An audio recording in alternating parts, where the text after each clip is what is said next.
So hey guys, welcome back to my channel. So today we're gonna discuss the topic of class 12 chapter 1 solids chemistry, that is type of solids. So this is the important topic from this chapter because अगर आपका subjective question आते हैं तो उसमें भी ये question आ सकता है 95% चांसेस है, सीधे रेफरेंस लिखने को बोल देगा और MCQs के भी यहाँ पे काफ़ी क्वेश्चंस बन सकते हैं. सो यहाँ without any further do let's get started.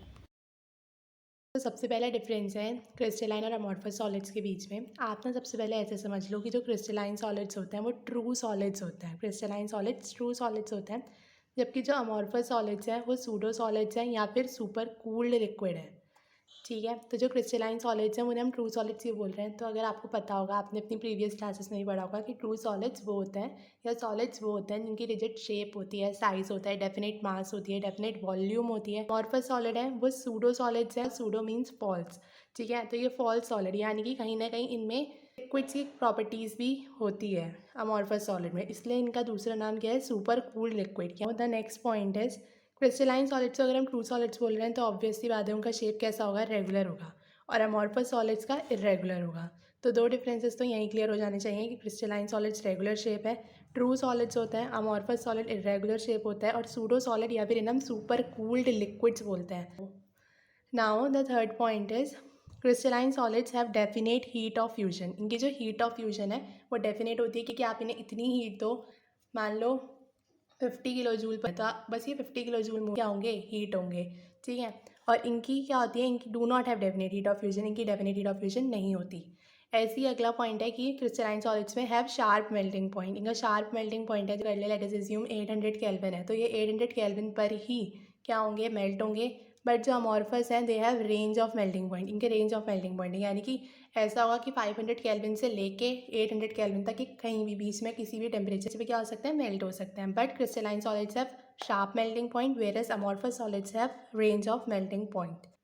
Now the next point is very important. The next point is crystalline solids are anisotropic in nature whereas amorphous solids are isotropic. अब क्वेश्चन ये होता है कि isotropic और anisotropic का मतलब क्या है. हमने दो डायरेक्शन कंसिडर करे, एक ए एक बी, और हमने एक फिजिकल क्वांटिटी ले ली है, एक फिजिकल प्रॉपर्टी ले ली, जैसे कि लेटेस्ट से हमने रिफ्लेक्टिव इंडेक्स मेजर करना है. तो हमारे पास दो डायरेक्शन है, एक ए डायरेक्शन एक बी डायरेक्शन. हम ग्लास का रिफ्लेक्टिव इंडेक्स मेजर करना चाहते हैं, तो अगर दोनों डायरेक्शन में सेम वैल्यू आ रही है ग्लास की रिफ्लेक्टिव इंडेक्स की तो दैट इज आइसोट्रॉपिक.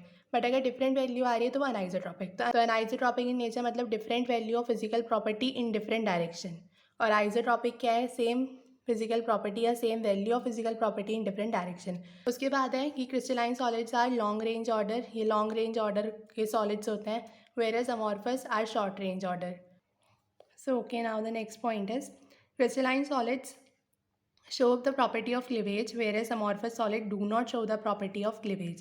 अब क्रिस्टलाइन सॉलिड्स अभी हमने बोला ऊपर कि ये ट्रू सॉलिड्स हैं, रेगुलर शेप है, तो मतलब ऑब्वियस सी बात है कि ये हार्ड होंगे, ब्रिटल होंगे, तो इसलिए क्लीवेज की प्रॉपर्टी दिखा रहे हैं. क्लीवेज की प्रॉपर्टी का मतलब ये है कि जब इन्हें हम कट करेंगे तो इनकी जो एजेस होंगी वो कैसी होंगी, शार्प एजेस होंगी. अमॉर्फस सॉलिड्स कैसे होते हैं, सुपर कूल्ड लिक्विड है या फिर सॉलिड सूडो सॉलिड्स हैं, तो इसलिए जब ये कोई भी प्रॉपर्टी शो नहीं करते क्लीवेज की, और जब इन्हें हम कट करेंगे नाइफ से तो दे हैव डिफ्यूज और irregular edges. Clear. Now last की एग्जाम्पल बहुत इंपॉर्टेंट है, अच्छे से आप याद रख लो. देखो मैं आपको बताती हूँ, जो क्रिस्टलाइन सॉलिड्स होते हैं ना वो फर्दर क्लासीफाई हो रखे होते हैं चार टाइप के सॉलिड्स में, which are covalent, ionic, metallic और मॉलिक्यूलर. कोवेलेंट का एग्जाम्पल है क्वार्ट्ज और डायमंड. आयनिक का एग्जाम्पल होगा जिंक सल्फाइड हो गया, NaCl हो गया. मेटालिक में मेटल्स आ जाएंगे, कॉपर, आयरन, ये सब. और मॉलिक्यूलर में वो होते हैं जिनमें वंडरवॉल फोर्स ऑफ अट्रैक्शन होता है, आपने पढ़ा होगा 11th में. डिस्पर्जन फोर्स, मतलब जो जिनमें कॉन्स्टिट्यूएंट पार्टिकल क्या होता है, मॉलिक्यूल होता है. ठीक है, तो इसका एग्जांपल हो गया सॉलिड कार्बन डाइऑक्साइड या फिर सॉलिड आयोडीन हो गया या फिर वाटर हो गया. ये सारे हो जाएंगे तुम्हारे मॉलिक्यूलर के एग्जांपल. अब अमॉर्फस के एग्जांपल तो बहुत ही ईजी है. अमॉर्फस में बस आप तीन चीज़ें याद रख लो. अमॉर्फस में बस तीन चीज़ें याद रख लो. क्या है वो तीन चीज़ें, प्लास्टिक, रबर और ग्लास. उठा के दे दिया कि पॉलीथीन या PVC, तो आप समझ जाना कि वो अमॉर्फस ही है. ठीक है, तो रबर का एग्जांपल दिख जाए जैसे कि सिलिकॉन, तो वो अमॉर्फस सॉलिड होगा. और अगर ग्लास का एग्जांपल दिख जाए जैसे क्वार्ट्ज ग्लास, तो वो अमॉर्फस सॉलिड होगा. यहाँ पे इंपॉर्टेंट बात क्या ये है, क्वार्ट्ज ग्लास अमॉर्फस सॉलिड है और क्वार्ट्ज क्रिस्टलाइन सॉलिड है. So here are some important points. अगर आप अपनी NCERT पढ़ोगे तो आपको वहाँ पे ये सारे पॉइंट्स दिखेंगे. तो सबसे पहला क्या है, On heating, amorphous solid become crystalline solid at some temperature, also turn milky due to crystallization। कि यहाँ पे बस ये सिंपली यही बोल रहे हैं कि जब हम क्या करते हैं अमॉर्फस सॉलिड को हीट करते हैं तो वो क्रिस्टलाइन सॉलिड्स में कन्वर्ट हो जाते हैं, क्योंकि मैंने आपको बताया था अमॉर्फस सॉलिड्स क्या हैं, सुपर कूल लिक्विड्स हैं। उन्हें अगर हम हीट करेंगे थोड़े से टेम्परेचर पे तो वो क्रिस्टलाइन सॉलिड्स में कन्वर्ट हो जाएंगे, ऑल्सो मिल्की भी टर्न हो जाते हैं क्रिस्टलाइजेशन की वजह से। So now next is amorphous solids have structural features as liquid and are extremely viscous। तो यहाँ पे ये बोल रहे हैं कि जो amorphous solids हैं उनमें कहीं ना कहीं लिक्विड की फीचर्स हैं, तो इसलिए वो क्या होते हैं, विस्कस। अब एक्सट्रीमली विस्कस का मतलब क्या है कि अगर इनके पास बहुत ही कम टेंडेंसी है टू फ्लो, जैसे कि आप क्या करो, एक तरफ हनी डाल दो एक तरफ वाटर डाल दो, तो दोनों में से बहुत ही ईजिली वाटर फ्लो कर जाएगा, बट हनी फ्लो नहीं कर पाएगा क्योंकि हनी वाटर के कंपैरिजन में विस्कस होता है। तो सेम यहाँ पे ये बोल रहे हैं कि they are extremely viscous, also they have low tendency to flow. तो दोनों सिर थे क्योंकि कहीं ना कहीं है तो ये सॉलिड्स ही, बट प्रॉपर्टीज़ दिखाते हैं लिक्विड की, इसलिए एक्सट्रीमली विस्कस है।